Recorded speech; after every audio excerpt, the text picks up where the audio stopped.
तो नुआ वर्ष उपलक्षे आम गलु बुलिबा पई। तो समस्त को मो तरफ हैप्पी न्यू ईयर। तो नवेदन कारण है कि जेहेतु आज थी नुआ वर्ष तो मु प्लान करी बाबा माँ को लेकिन जावाई इस्कन। तो एबे आम पहुँची गलु इस्कन रे पहुँचिकी जगन्नाथ बलभद्र सुभद्रार दर्शन करदेलु। दर्शन कर सारिक आम टिके प्रसाद खाईदेलु।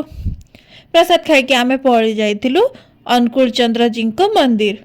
आ सेठी एमती किछि फूल बहुत सारा हेइथिला जोड़ा बहुत सुंदर हेइथिला। आ ए पुष्प मध्यरु मु गोटे चोरी करि नेथिली। आ सेटा कोन करली आपण आगु को जानिबे। तापरे बाबा मा टिके बुलिकी देखुथिले गार्डन को।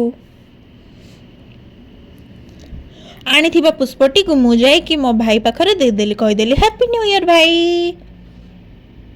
तापरे मते महाप्रसाद खाइबा पई भी मिलिला। तापरे आमे गलु प्रसाद आनिबा पई मंदिररु। जेहेतु काली मंदिर थिला तो आमे मंदिर पळे जाइतिलु। सेठी जाकी मां को दर्शन कर देतिलु। तापरे छिड़ा जाइतिलु लाइन रे प्रसाद आनिबा पई। आ सेठी एते खरा हेथिला जे मो मुंड बहुत जोर से बुलुतिला। तो फाइनली एबे आमे प्रसाद नेकी पळे आसिलु। आ भोकरे मूसा माने सब मो पेट रे वॉलीबॉल खेलुतिले। तो फाइनली एबे आमे घरे पहुंची गलु। एटी भात सांगरे थिला कनिका डाली कवि चढ़चढ़ी और चिप्स। तो आज वीडियो भल लगे लाइक कमेंट सब्सक्राइब रोज। जय जगन्नाथ।